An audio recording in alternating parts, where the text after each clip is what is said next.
Staying at home hasn't been that easy. But saying that, we really can't complain. Why is that? Well, because there are people around the world who've actually lost their loved ones in the pandemic, and there's so many people struggling to eat, feed their families.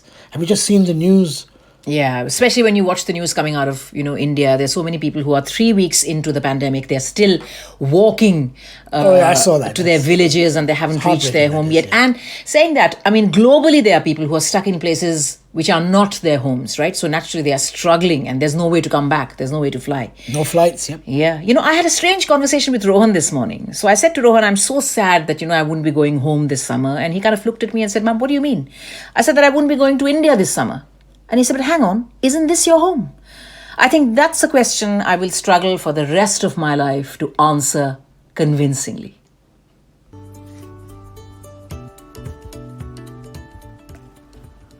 Welcome to the Shabby And Man podcast. We are partners, parents, podcasters, broadcasters. And everything else in between. And our podcast series in lockdown mode continues. And what are we going to talk about this week, Manish Sahi? This time we won't talk about lockdown. We'll talk about other things. Do you think we should talk about home? You know why? Because this pandemic has led to a lot of discussion on travel restrictions being imposed, on people thinking of staycations when restrictions are imposed. And like I said, I was having a chat with Rohan. I think even once the lockdown is lifted, yeah, I don't think people are going to travel that much. They're a bit scared. Yeah. In case it happens again. Not immediately. You get stuck where you are. Not immediately. I think it'll take some time. And leading on from my conversation with Rohan this morning about what home really is, how do you define home? How long do you have to live in a place to think of it as home? What do you think the answer is to that? Because even you're somebody who's grown up in different continents. You've lived in more than one city. What do you think of as home? Which place? I think if you stayed more than a year or two in a place, it's home, yeah. You think so? Yeah. But for me, it's been nearly 20 years in London now, but I still, sometimes the answer is not that clear-cut at all. Because I firmly feel that home is not so much a physical place, home is a feeling. And home is people at the end of the day. It's emotions, it's feelings, it's experiences. Can't you just wear your shalwar kameez and make some samosas? No, even if I wear a shalwar kameez and ghar pahunch gayi. Nahin, bilkul nahin. Haan, maybe, what do you call it? Oh my God. You're not Punjabi, you don't make samosas. What do you make? Cham-cham? Cham-cham. Gastronomically ghar pahunch gayi. But yes. Mishti doi? Mishti doi. Bhapa ilish. Malai chingri. Anything else? Bhapa ilish? Yeah, I haven't made any of this for a while. Isn't she singing the new James Bond theme? That's Billie Eilish, okay? I do know that. Oh my God, you are terrible. All right, so what do you think of, which place do you think of as home? Is it as simple as that, London? Or would Delhi qualify as home as well in your book? Delhi, Gorakhpur, London, Nainital. Do you think... Nainital's too old. That's not home. Do you think... Delhi's definitely home for me because when I'm there, I just feel like, I know everything. But then you haven't even lived in Delhi for that long. I wonder why. Is it because you had a very good time there? You met me there and we got married? Besides... 8-9 years I lived there. 8-9 years? Yeah, quite a long time. What is 8-9 years in somebody's life who's about 78? I'm kidding, of course. 88. Though, of course, things have changed a lot. Yes. When we went last year... Yeah. You can hardly recognize the place now. See, that's actually my beef with the Delhi of today. Because Hindustani look beef nahi khate. My lamb. That's your gripe. My chicken tikka masala. That's better. Hindustan mein wo bhi nahi khate. My butter chicken. That's better. Yeah, with the Delhi of today. Because I think physically it looks so different from the Delhi that I remember. One day we must do a podcast on butter chicken. Bhapa ilish and butter chicken. About, slicing the onions, letting it sizzle, going to Moti Mahal where it originated. Bhagwan. And just bring Moti Mahal to your dining room. Yeah. Go to Old Delhi, then maybe go to Ludhiana, Amritsar. Old Delhi se Ludhiana, Amritsar, kahan se aa gaya? Butter chicken, Punjab mein It's been a while. It's been a while since you were in Delhi because I don't think you remember the map of India that well. Why Ludhiana is quite some distance away from No, Delhi. I said it's a Punjabi thing. It gets better and better as you go into Punjab. But butter chicken gets better and better as you go to Punjab. Maybe they put maybe they put too much butter in it. Yes, it is more butter, less chicken. No, it's a bit too orange. That's my problem with it because food coloring not that good for you. But anyway, we're talking about home, not about food. Though the two are interrelated, pretty much interdependent, intertwined in my mind as well. But do you think your ethnicity defines your sense of belonging? You're a Britasian. So am I now by default. Can you repeat the question? I didn't understand the question. Does my ethnicity... Growing up in London as a British Asian, were there times when you felt that you identified with your Indian roots more than you identified with your surroundings, with your classmates, with your neighbors, with all the other English stuff that you love and you grew up with? Are there times when you think that actually the real me is that sarson ka saag loving, butter chicken loving? No, I think as a kid, you're always out of place somewhere. Here, I was, darker than the rest. There, I was fairer than the rest. So, there was always either fairer than the rest. Yeah, I thought you were going to say there. My passport was a different color than the rest. That I would have understood. No, so whether you're chocolate drop or snowflake, it doesn't matter. Someone or the other is going to say something to you somewhere. Yeah. When you're a kid, and you just have to learn to live with it. We were talking about home changing dramatically, at least in a physical context. See, that's where I envy you. Because in your case, because you were born in London, you can still go to the house where you were born. You can still go to every house that your mom and dad ever lived in. Because, nothing really changes in this country. Maybe a few shops on your high street change. What are you trying to say? Are you saying my house is so dated? Yeah, it is very dated. That nothing ever changes? Preserved in formaldehyde. That's what your house is. But what I'd like to say is, I can't do the same in Delhi. Because the Delhi that I grew up in doesn't look anything like the Delhi of my childhood now, because you've suddenly in the last 20 years you've got too many flyovers, you've got too many malls, you've got too many high rises.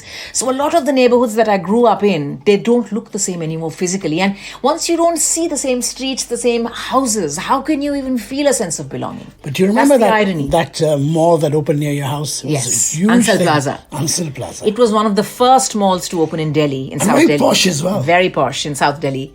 And because my dad was the head of the postal... coughing away there, yeah. My dad was the head of the Indian Postal Service, then the top man. I remember so well that you had all these top-ranking government officials, and this within the premises, shopping mall right in between them all. It's like building some fancy flats within the same premises as Brent Cross or Westfield, and then kind of that's what it was. Our back garden overlooked the mall. All I remember is that Marks and Spencer's had just opened there. Yeah.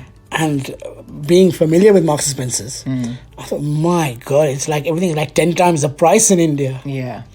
So physically, because Delhi doesn't look the same as the Delhi I remember, therefore I find I still struggle to think of it as home until unless I go to the same chart wala in South Extension, who I like. Or we go to the magazine wala in Defence Colony Market, who used to be a staple. You got all your foreign magazines. Just to explain to all of you listening who are not from Delhi, these are all Delhi places. Yeah, these are all places in South Delhi. Anyone from South Delhi will at least in their minds think that they are far superior than anybody else from any other corner of Delhi. And they are right. But yeah, these are all neighborhoods that, you have special connections with, whether it is a pan wala, whether it is a chaat wala, whether it is your magazine wala, your tailor, the place where you go and get your cold coffee, your sabzi wala, all of these things, these important landmarks in your life, right? And when you go back and you don't find them, sometimes I remember... When we went back last year... Yeah. We did do a bit of Delhi for a couple of days, and we went back to our old haunts. Yeah, we went back to our old haunts, and I was... Some of them stayed the same. Yeah, like in Lajpat Nagar, there's that man who makes that very famous paneer pakoda. He's an institution. He's a legend. He's always going to be there. But on some level, your heart breaks a little bit when you see that your children don't relate to it at all in the same way that you do. For them, it's just going to another place with mom and dad. All right, let's just do what they have to do and get out of this place. I think their eyes only lit up when they saw KFC and Taco Bell or something. Yes, yeah. But that's the way it is. I suppose they've never lived there. They don't have any memories there. So home is so many things. I know we're talking more about food this time. But did you say paneer pakode? Paneer pakode. I disagree with you. The best paneer pakoda guy was... just at the start of Connaught Place, you have to go behind a little building near... Oh, yeah. The plaza with the green chutney. But this Lajpat Nagar wala guy is also pretty awesome. Huh? He's also very, very famous. He's famous for his chole bhature and his lassi. No, even how can you make chole bhature on the street? Maybe he did, I don't know. I think you're confusing him with Om Da Dhaba, which was in Jangpura. Om Da Dhaba I know very well. Yeah. Like Have I lost my voice today or something? Like kake da dhaba. No, I think you're just far too hungry. You're thinking of all the dishes that you love from Delhi. Speaking of Delhi, because I went to uni there as well. Water. Yeah. There's a chaatwala outside my college, Miranda House, outside the hostel gates. There used to be a chaatwala when I was in uni. Come on, mention it. Number 1 college in India. Yeah, it is. It's ranked again number 1. Yes. Second year, third year running. Third year running. But there used to be a chaatwala outside the hostel gates. And he's still there to this day after all these years. And I haven't been in a while, but my friends say that when they go now with their kids, and Bhaiya ji says, "Oh, I remember you." I said, "Please, he can't remember you. You must have seen like millions of people pass through those gates." But, something like that, it immediately, A, makes you feel how old you are because suddenly you see those people, age a lot as well. But B, it immediately connects you to your childhood or your adolescence or to a very, very special time in your life. Talking about old, must tell this story again. I'm sure I've told it before. Which is? That when we had just moved into our first flat together in Lajpanagar, we had this guy come up and deliver Pepsi, whatever. There was a little shop downstairs. Yeah.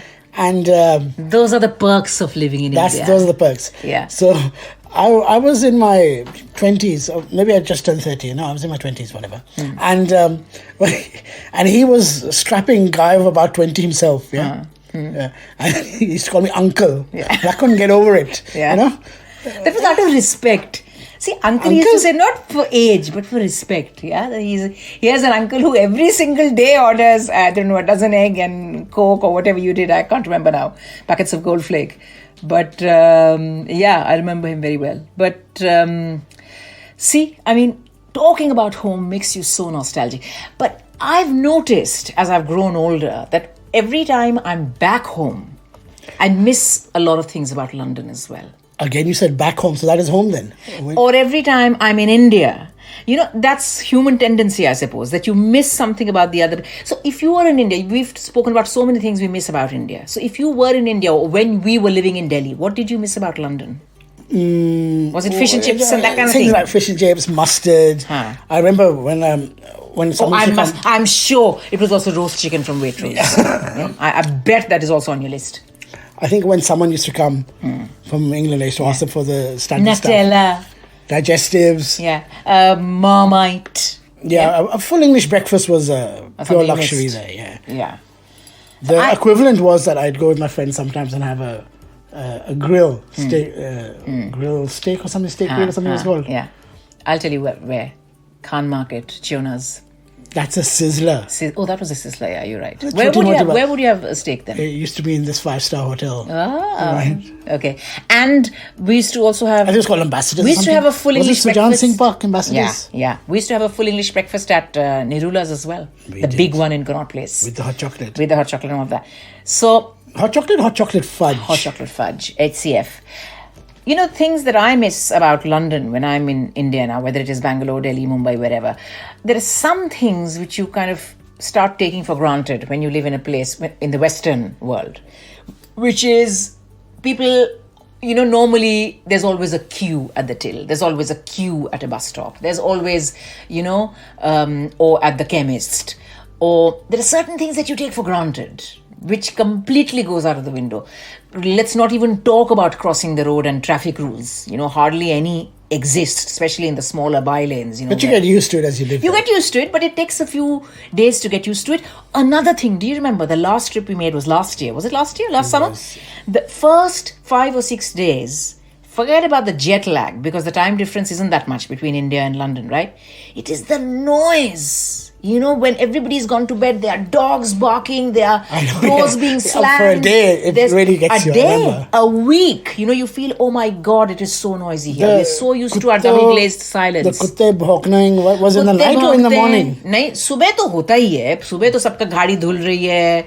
बाइयां आ रही हैं सबके घर में, bell बज रहा है. That is different. But रात को, when everybody has supposedly retired for the night, तब, लोग जोर-जोर से हंस रहे हैं, बातें करने की आवाज आ रही है, कभी हवा चल रही है, कभी कुत्ते भौंक रहे हैं, कभी ट्रैफिक में that could happen here as well if we lived on the main road. No, but here you're not allowed to honk. Here you don't have dogs barking on the streets randomly, especially not at night. You don't have people slamming doors and, because let's face it, a majority of the time in this country, it's cold. So everybody is protected by double glazed silence a wall of double glazing, which is again not present in India, where it's a hot country. So naturally, windows are open. Everybody's generally having a chit chat. Noise travels. I mean, after 5 days, you join in the fun and you become exactly. No, you become immune to it. You just become sleep immune through to the it, night. and you love it because that's what makes it, so different from. That's what makes it the stuff that you miss. I can't remember this time. Did we worry about mosquitoes or not? Not at all. No, we didn't somehow. Mosquitoes, and I'm so proud to say that our children, right from the start, have never been the ones to have distilled water only, to only eat certain brands which they eat here because they haven't adapted. Food-wise, I'm talking about, because that's one of the biggest problems that people face, right? Because everything is different, everything tastes different, the quality of the water is different. I'm not saying better or worse, just different. But I think our kids have been very touch wood. They've been so immune, and when they go there, they eat whatever Nana cooks, or when you go out and eat at restaurants, they eat exactly the same food that we do. They're not one of those people who say, oh my God, here's the wet wipes. Oh my God, only drink Evian and nothing else. Bisleri. That means a lot to me, and I'm so glad. And I understand that it's a bit of a blessing as well, because there's some people who can't help it, who fall sick, and it's not in their hands. To be safe. It's better to be safe. Yeah, it's not in their hands. I understand. But we've been lucky. What else do you miss about England, though? I do miss the NHS. I never thought I'd say it, but especially after the pandemic, I realized how lucky people are in this country to get the kind of medical help and attention that they get here, without paying a penny for it. Okay, we do pay for it through our taxes, but then it's such a wonderful thing. And this is what you miss the most, because when you go to India, you realize, not only is the NHS missing there, but B, in some cases they say even when you pay big money to get all your imported medicines, chances are you could be given a spurious set of paracetamols or ibuprofen or whatever. So you want the best of both worlds. You want the luxury of having your maids there, having a massage, plus you want the NHS here. Plus I want the NHS, I want people to be queuing, I want traffic rules, I want people not to honk, but then at the same time I want pani puri available at every street corner, whenever I fancy some butter chicken or dosa or idli. You should do what my mom and dad do then. Which is they spend 6 months here and 6 months there. Yeah, they do have the best of both worlds now, but that is now but have when you seen, they're retired. I mean, my mom has lived here for 50 years now. Yeah. And you see, you know what she's like then. She hates going to India. She says, I want to stay here with you all. Yeah. And once she's there, she doesn't want to come back. She doesn't want to come back. Yeah. And every year it's the same. Yeah. Because your mum does say, and that's where I think that, I feel exactly the same way one generation later. Your mum says that it took her a long time to adjust to this country because, it was cold, because all her siblings were back in India, all her friends and siblings were back there. It was cold here. But then I still have it far better than she does because, mum talks about how there were hardly any cars on the road in Finchley when they first came here. Like on the entire street, there'd be 3 people who had cars. Everything closed early on a Thursday. Everything was closed on a Sunday. And it was a big deal for them to go to these Asian pockets like Wembley or Southall and get their, fix of Indian khana food, and all of that. Yeah. All that has changed. Which is still a big deal for us. Yeah, it's a big deal for us. But then, you still have the option of ordering from anywhere now. It's a lot better than it was in the 60s, 70s. So I suppose we're lucky. But that still doesn't answer the question we set out with, which was, what was it? How long do you have to stay in a place to really think of it as home? I still say that 2 or 3 years. And it depends, more important than how long you have to stay there is, it's where your family are, where your friends are. I was just going to say, because that's another thing that, your mum says. Mum says that it wasn't about her missing India a lot. Soon after she had her kids, she had you and your brothers, she realized that this is home to them. And they mean the world to her and to your dad, right? So then you realize that your home is also where your loved ones are. It's not so much the physical place, it's also about where your loved ones are. And so I think it's going to be exactly the same for us. But I should visit India as often as I do, maybe even more often now that my parents are getting on a bit as well. And for me, my parents, my sister, my best friends, I think they're all in India. And but your kids live here. My kids live here. That is a tragedy. Maybe I should be, just like your mom and dad, maybe I'll be dividing my time. So, to sum it up, we have answered nothing in this Yes. podcast. Yeah. We do not know where home is. No. Home but is we're where se- the chart is. But we're still searching. We are still searching and the quest continues. But घर की अहमियत तभी पता चलती है मेरे ख्याल से जब आप घर से दूर होते हो. और अभी हमें लगता है कि जब हम लंदन से दूर होते हैं तो लंदन घर लगता है. जब इंडिया से दूर होते हैं, चाहे वो दिल्ली हो, मुंबई हो, बैंगलोर हो, तब पुणे हो, तब इंडिया घर लगता है. तो घर is an emotion. I think that much we have determined and completely we agree. Both of us, very few things in life we agree on 100%. Would it be fair to say that's one of those things? It is. और इसी सोच में हम सबको bye बोलते हैं फिर. Alvida, bye-bye, Khuda Hafiz. Stay safe, stay in. This is lockdown. We're coming to the end of lockdown week 5 in London. And we've got 2 more weeks to go at the very least. And then we don't know what's happening. But yeah, I mean, just stay safe, stay home, look after your loved ones, look after yourself. And hopefully tune into our podcast and spread the word. Till next time. Bye-bye. Bye-bye.